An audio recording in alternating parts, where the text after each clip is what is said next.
President Trump gave an exclusive interview on the historic developments in the Middle East to our Fox News colleagues while on the ground in Jerusalem.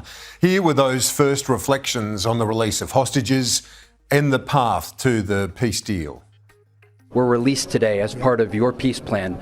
What did that moment mean to you?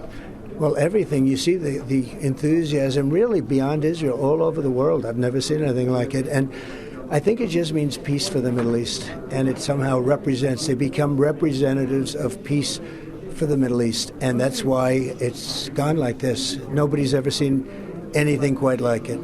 Talk me through how this deal came together. There were very intense negotiations. Our reporting indicates that you were personally on the phone to get this across the finish line. What happened, and when did you know that Hamas was going to release the hostages? Well, I'll tell you, I think it really started when we took out the nuclear capability of Iran. When you look at what they had, you couldn't have made this deal if somebody's sitting over there with a nuclear weapon over your head. And I think when we did that, and there were other obviously very warlike things that we did over the course of 4 or 5 years, if setting the table. But when we did when we took away that destructive capability from Iran, now think of if you had it. Number one, I don't think the Arab and Muslim nations would be able to sign because they'd be afraid of Iran. They were known as the bully of the Middle East. And even more importantly, even if they did sign, you'd be signing with a very dark cloud over your head.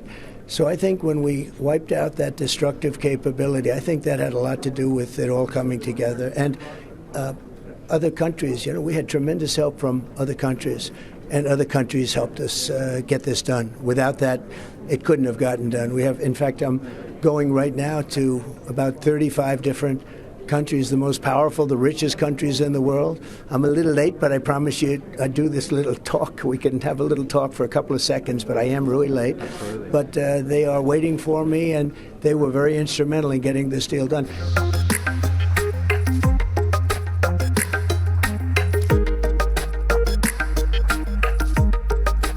More reaction now to the US President's declaration of peace in the Middle East. Joining us live now is the Deakin University Chair in Global Islamic Politics, Professor Greg Barton. Professor Barton, always appreciate your time. Thank you. Tell us what happens now. Give us the condensed version of what's actually in this peace plan. Well, Ash, of course, the hostages have been handed over. That's fantastic. But we need to see a transfer of Palestinian prisoners, most people taken from Gaza during the last 2 years. And then there needs, and this is not spelled out in the peace plan, but it's clear that Hamas will play no future role. The question is, what role will Hamas play over the next few weeks? How to stop them from extracting revenge, from just being the sort of thuggish police state enforcers that they've been all these years. With Israeli forces pulling back, there needs to be some sort of international presence in order to secure the peace. And then, of course, people have to be fed. There are people on the brink of famine, so they need to be fed with great care and with great medical expertise. There needs to be a lot of medical care. All of the hospitals have been destroyed. And you've got 2 million people who have to sleep somewhere safe, have clean water, have sanitation. None of that's available. So tremendous logistical hurdles. And then, of course, there's the question of rebuilding. So it seems like handing back prisoners has gone well, that hostages, that's excellent. And there does seem to be a commitment to international cooperation on rebuilding, but getting through the next few weeks, the next 3 months without major tragedy is going to be really difficult.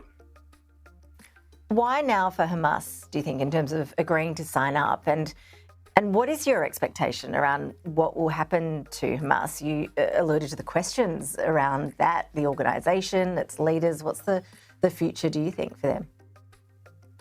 Well, I think Hamas recognises they've reached the end of the road. I mean, they can still be, and they still are, a nuisance presence in Gaza. They can cause a lot of harm, but they can't win. I mean, for those in Hamas who want to die fighting, there are some like that. That may be where they want to be. But I think many of the Hamas leaders, if they're offered safe passage into exile outside of Gaza, will accept that. That's the best option they've got. Their back is against the wall. They have no better options. Hopefully, if enough senior Hamas leaders are taken out of Gaza, anyone else who has militant links with Hamas will be persuaded to not use force, not extract revenge, not disturb the peace.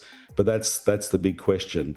All of this, of course, accelerated greatly because of the Israeli strike on the Hamas residence in Doha and Qatar. and that sort of tipped the hand of regional powers, Arab powers, Turkey, to really try and find a way to break the deadlock. That's happening, but the next few weeks are really critical. And how critical was Donald Trump's role in all of this? Look, it has to be said that Donald Trump played the decisive breakthrough role, and that's really good. Of course, he didn't get this year's Nobel Peace Prize, but maybe in 12 months' time, if he contributes over the next 12 months to building something good, there's a good argument for saying his role has been critical. America, of course, supplies most of the armaments to the Israeli Defense Forces, so at any stage, President Biden or President Trump could have cut this off. It's come late. Many lives have been lost without need, but it's come, and the president has played a decisive role in breaking the logjam.